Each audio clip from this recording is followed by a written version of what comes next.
I always think it's interesting because of the fact that they're as tough as anybody, but it's the Houston Cougars who took 3 losses. But if you look at the analytics, they're top 5 in KenPom, top 5 in Torvik. Their record is 8-3. So, John Henson, I'll start with you on this. If you were Kelvin Sampson and you were mapping things out for your Houston Cougars in the Big 12, what would be your resolution? Let's go with some offensive consistency. I thought you might go there. We're going to get to Iowa State, but look what has happened to them by them just getting a little bit of offensive punch. We've heard of the top-rated defense and so on and so forth, but they really have only 2 options to score the ball at a high rate, and I wouldn't even call them scores at a high rate. LJ Cryer is shooting better from 3 than 2, and Emmanuel Sharp, who's also shooting better from 3 than 2 at 48%. So the other 6 guys average between 5 and 9 points, and, we've seen that be okay until you face the big dogs, Auburn, San Diego State, Alabama.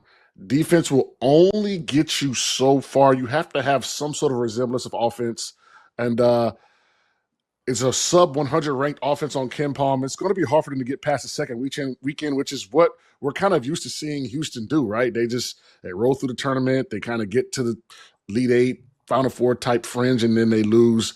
I think this could be a short season for them if they don't find some type of offensive consistency within the perimeter and not just shooting threes, because they don't hit those at a high rate either. Jeff? This one's easy for me. Feed Terrence Arsenal minutes. Go small, because they're tough enough anyway. You don't need to play the double bigs. You don't need to play that way. One big is enough. They're tough enough. I don't care which one. They're all tough as shit. But to me, go small. And they have. He started to play Arsenal more. I talked to Kelvin out in Vegas, and he said he might do this. But don't give up on it.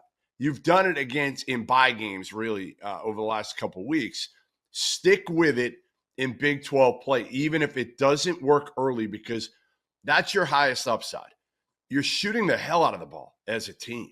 Like, if I told you right now, Houston is 5th in the country in 3-point field goal percentage, everybody would be like, holy, no way. Mm-hmm. They are. Mm-hmm. So give up a little bit on the rebounding. Give up maybe a little bit on defense to say, you know what?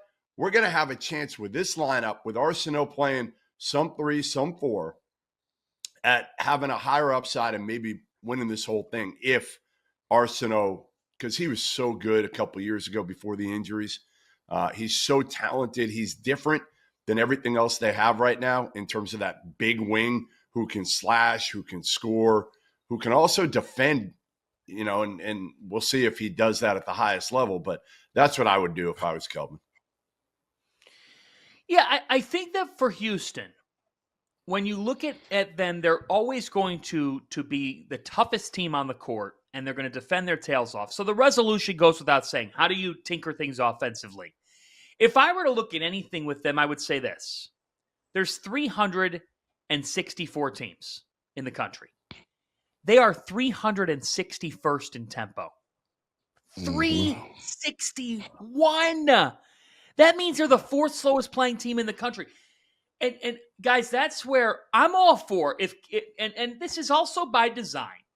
I'm all for putting a team in the mud and out-toughing them. And look, Tony Bennett won a national championship doing that. Now, he also had a scoring punch on that team. As Jeff, we've talked through the years. Like, he also had Ty Jerome, Kyle Guy. He had dudes that could get buckets. But, like, when you're playing that slow, I would say, can you generate a little bit of pace, a little bit more than where you're at right now?